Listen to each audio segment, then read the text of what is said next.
Buenas. Vamos allá con todas las noticias inmediatamente porque si no, no me da tiempo a comentar todo lo que traigo hoy.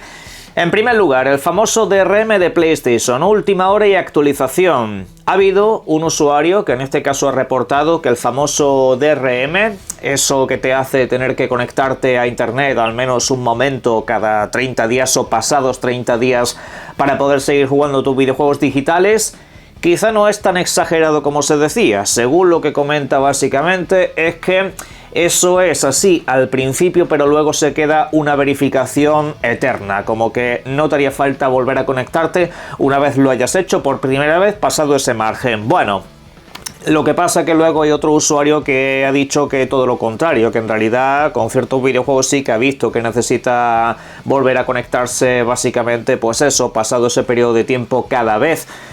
Mirad, todo esto tiene una solución muy sencilla, que PlayStation diga algo oficialmente.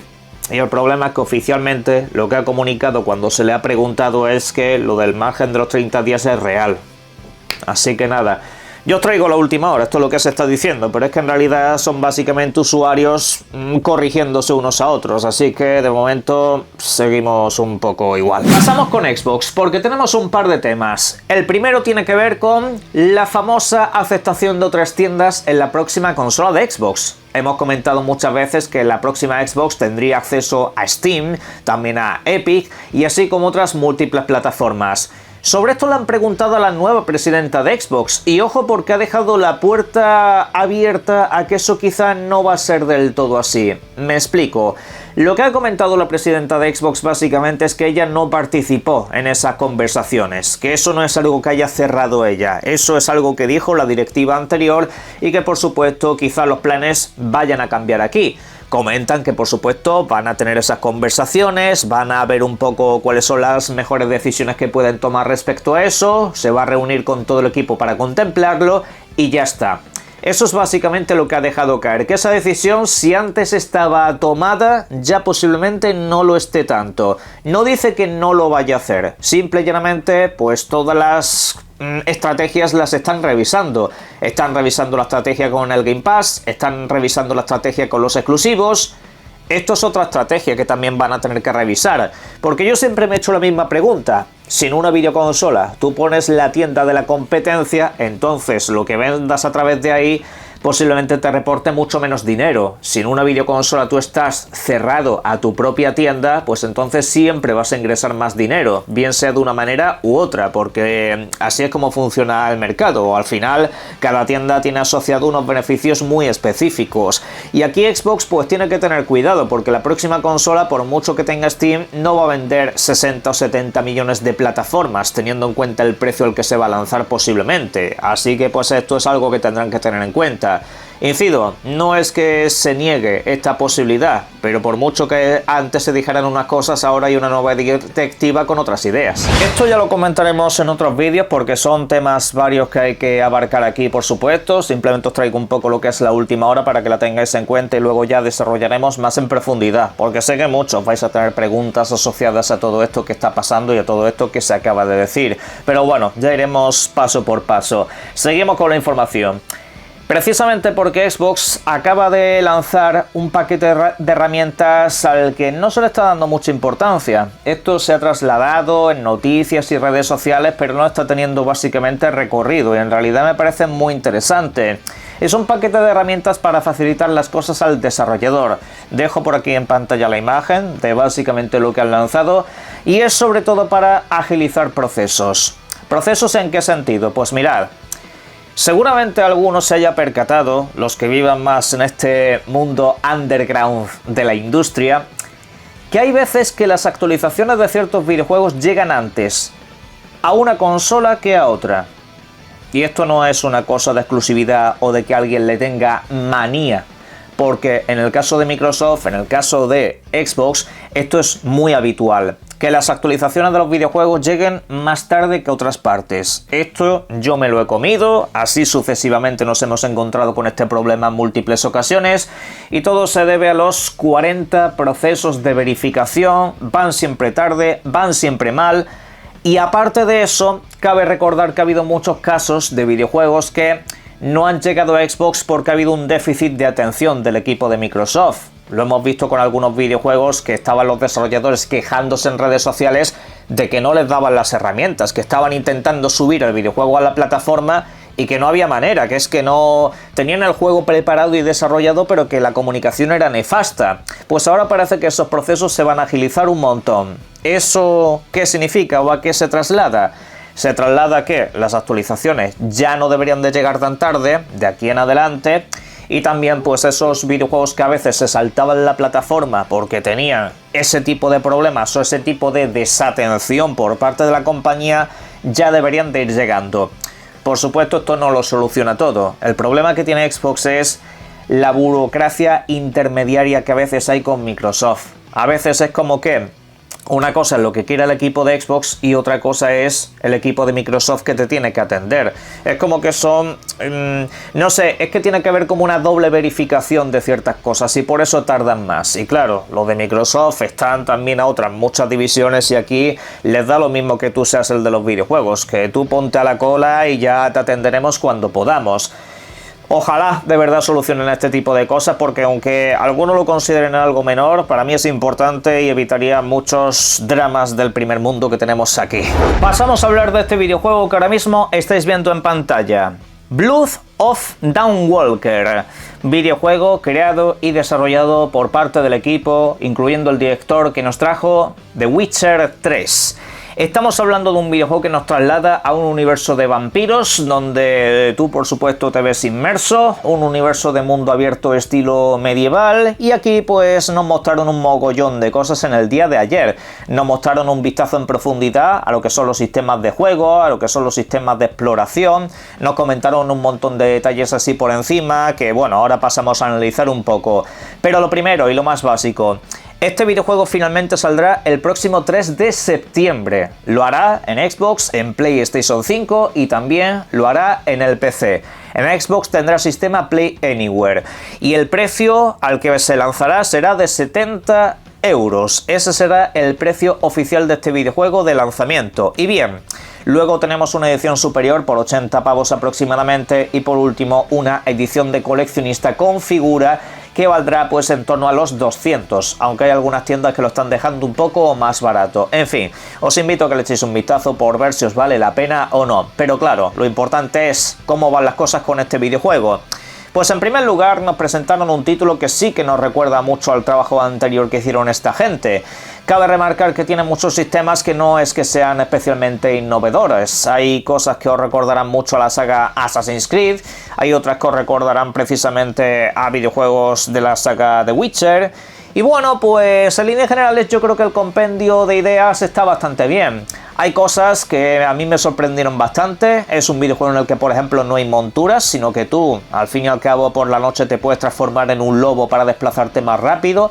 Por el día tienes como una especie de velocidad acelerada bastante interesante. Y luego, aparte de eso, mostraron un poco lo que son los sistemas de combate, mostraron un poco y comentaron lo que son las historias que nos vamos a encontrar, donde no existe lo principal y lo secundario, sino que todo tiene peso en este videojuego. Y hombre, pues en ese sentido, bien. Os invito a que os veáis el directo que hice ayer en el canal, porque ahí lo desglosamos básicamente todo. Y de momento el videojuego pues a mí me gusta. Hay cosas en las misiones secundarias que creo que son un poco genéricas en ese aspecto, pero bueno, me sirve y me vale, ya lo comprobaremos. El caso es que este videojuego vendrá, por cierto, con doblaje al español. Eso sí, español de España. Ese es el que traerá incluido, aparte de otros como el inglés, el francés, el italiano o el alemán y el polaco. Pero bueno, de momento esto es lo que hay subtítulos en múltiples idiomas adicionales aparte de todo esto, y cabe decir que parece que se lo han trabajado bastante, cabe decir que parece que le han metido mucho dinero a este proyecto, y yo la verdad es que intentaré ponerle apoyo, aunque septiembre se pone complicado. Porque ojo a septiembre, tenemos a principio de mes, tenemos el Phantom Blade 0, luego tenemos el Wolverine, luego de eso por ahí está confirmado el Trails in the Sky 2. Y luego tenemos el rumor, de momento ahí está, de que sería el mes en el que se lanzaría el nuevo Gears. Con lo cual, si esto se acabase confirmando, estaríamos ante un mes de septiembre muy atípico. ¿Y todo por qué? Por GTA 6. Un videojuego que están evitando básicamente todos, y un videojuego del cual mucha gente todavía se está haciendo preguntas. La primera es si realmente va a salir este año. Internamente lo que se ha comunicado en las últimas semanas, esto no lo he trasladado al canal porque tampoco es gran cosa, es que sí, que internamente ya tienen pagado una campaña de publicidad para este verano y luego tienen ahí no sé qué historias adicionales, bueno, que parece que ya no se va a demorar más. Bien, pero luego está el precio. Sobre el precio, la editorial de GTA 6 ha dicho lo siguiente: nuestro trabajo es cobrar mucho, mucho, mucho menos de su valor real. Aquí en pantalla os dejo el titular. A ver, esto yo cuando lo he leído, la verdad que en cierto modo me ha hecho gracia. Porque hay gente muy optimista que cuando ha visto esta noticia dice que el videojuego incluso puede que cueste menos de 80, que podrían incluso ponerle un precio barato para reventar el mercado. Y hombre, estaría muy bien, yo sueño con ese escenario, la verdad, que dijeran, mira, este videojuego va a vender mucho, si lo ponemos incluso un poco más barato, la cantidad de videojuegos que se podrían vender la primera semana sería el equivalente a lo que vende un Call of Duty a lo largo de toda su vida. Sería increíble. Pero es que yo me conozco esta compañía y hay que saber leer el lenguaje corporativo. Hablan de su valor real. Es que claro, vosotros imaginaros que esta gente de manera interna piensa que GTA 6 tendría que valer 300 euros y luego te lo venden a 100. Claro, eso es mucho, mucho, mucho menos de su valor real. Claro, si nos ponemos a jugar así con las palabras, pues hombre, nosotros consideramos que su valor real pues pueden ser $6.000, no sé, pero te lo vamos a vender a 200. Claro, pues eso claro que es mucho menos que su valor real. Al final, pues esto es una cosa que tenéis que tener en cuenta. Cuidado con estos editores, cuidado con esta gente, porque tienen más trampa a la hora de hablar que una tragaperras de un casino. Os lo digo así. Con esta gente tened mucho cuidado porque con el tema de los precios saben muy bien lo que dicen. Y viendo un poco cómo han editado otros videojuegos y los precios que han ido estableciendo con títulos menores a este, pues yo la verdad que no esperaría que costase menos de 80. Que ojalá, tal y como está el mercado, ojalá que este videojuego se quedase en 80. Ojalá, visto lo visto. Pero bueno, en la caja de comentarios sobre esto también me podéis ir opinando. Hablando de ventas, precisamente vamos a ir con actualizaciones de dos videojuegos que han sido completos y absolutos éxitos. El primero es Crimson Desert. Videojuego que, según ha comentado el editor, ya habría vendido 5 millones de copias en todo el mundo. Es como que hay una cadencia de ventas muy sana. Obviamente no vende lo mismo que los primeros 5 días, pero la cuestión es que al fin y al cabo el ritmo de ventas es alto. Es un videojuego con un muy buen boca a boca. Y las actualizaciones han hecho el resto. Las actualizaciones han hecho no solamente que la gente se quede en este videojuego, que tiene más de 130.000 personas simultáneas todavía en Steam, de locos, sino que además incluso el estudio a nivel interno le ha reconocido esto a sus desarrolladores. Le ha añadido una paga extra, le ha añadido un plus por su trabajo y por el éxito cosechado, porque sí, al fin y al cabo estas compañías cuando se superan ciertos hitos de ventas acaban recompensando a sus desarrolladores, así que sigan ahí. Otro videojuego del que hemos obtenido cifras oficiales es Expedition 33, el mejor juego del año pasado según pues básicamente todas las galas de premios que existen y también según aquí el que os está hablando. Ha vendido ya un total de 8 millones de copias en todo el mundo. Obviamente el ritmo de ventas ha ido bajando, pero cabe decir que esto es un completo y absoluto éxito, teniendo en cuenta que es un videojuego de presupuesto AA, es un videojuego de un presupuesto medio, por así decirlo, muy por debajo de lo que se maneja en esta industria, y cabe remarcar que también hay aquí un aliciente que es el Game Pass. Esta suscripción recibió este videojuego de lanzamiento, y ojo, tanto para consola como para PC. Son más de 30 millones de potenciales usuarios en las consolas Xbox y bueno, no sé cuántos millones en el mundo del PC, eso es básicamente incalculable. Pues la cuestión es que aun con todo eso, el videojuego ha arrasado y siguen teniendo planes de lanzar mucho contenido en este universo. Por cierto, antes de finalizar me gustaría comentar aquí en un pequeño paréntesis algunas novedades acerca de Final Fantasy VII Remake. Ya sabéis que este videojuego se ha dividido en 3 partes y lo que ha comentado la editorial básicamente en las últimas horas es que todo sigue según lo previsto, que el desarrollo avanza a la velocidad que tiene que avanzar y que no hay demoras internas de ninguna clase, que el videojuego llegará cuando tenga que llegar. ¿Y a qué se refiere con esto? Pues en principio al año que viene. La idea es precisamente que por el aniversario se cierre el videojuego con su tercera entrega. Esta se lanzaría de manera multiplataforma por lo visto y así pues cerraría un ciclo. Bien, pues sería un videojuego que posiblemente veamos este verano.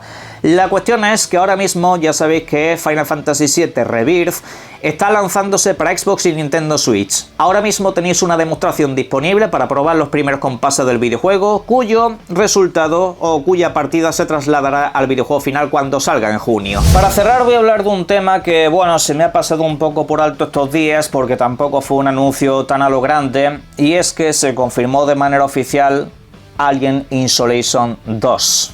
La secuela de este videojuego ya está en marcha. Nos dejaron una publicación donde no se ve básicamente nada. Simplemente que en las cuentas oficiales pusieron una publicación que daba a entender que ya se viene el próximo proyecto dentro de este universo. Y es un proyecto que seguramente se revele durante el verano. Ya se había comentado, ya se había filtrado que este videojuego tenía que mostrarse a lo largo de este año y que incluso nos pondrían fecha de lanzamiento. No sé si será una fecha en corto plazo, teniendo en cuenta cómo trabaja Sega, pues yo la verdad que esto lo podría esperar, en el sentido de que, hombre, no creo que salga este mismo año, pero sí que podría salir durante el próximo 2027. Y hay muchas maneras de presentar un videojuego y esta, la verdad, que ha dejado un poco fría a la gente. Pero bueno, el caso es saber que por lo menos oficialmente el videojuego existe y está en marcha. Ojalá de verdad hagan un grandísimo trabajo, ojalá de verdad sigan trasladando la experiencia del primer Alien Isolation, videojuego que bajo mi punto de vista y opinión creo que debe de ser de uno de los videojuegos más infravalorados de todos los tiempos, porque a su vez yo lo considero uno de los mejores videojuegos de terror de todos los tiempos. Es un videojuego con un diseño tan específico, es un diseño tan imprevisible, lo de ese alienígena que te está persiguiendo por todas partes y que de hecho no tiene un patrón definido, sino que es aleatorio, que es un comportamiento que puede ir variando en cualquier situación. Vamos, eso a mí me pareció una genialidad. Luego hay medios como IGN que le pusieron una nota baja porque es que era muy complicado, ¿eh? Pero bueno, ya veremos qué es lo que hacen con esta segunda parte. Ojalá sigan por esa senda, con una mejora técnica y lo que quieran ponerle. Pero bueno, en la caja de comentarios me gustaría que me dejaseis vuestras opiniones sobre esto y todo lo demás. Y por supuesto, disfruten mucho de los videojuegos. Un saludo.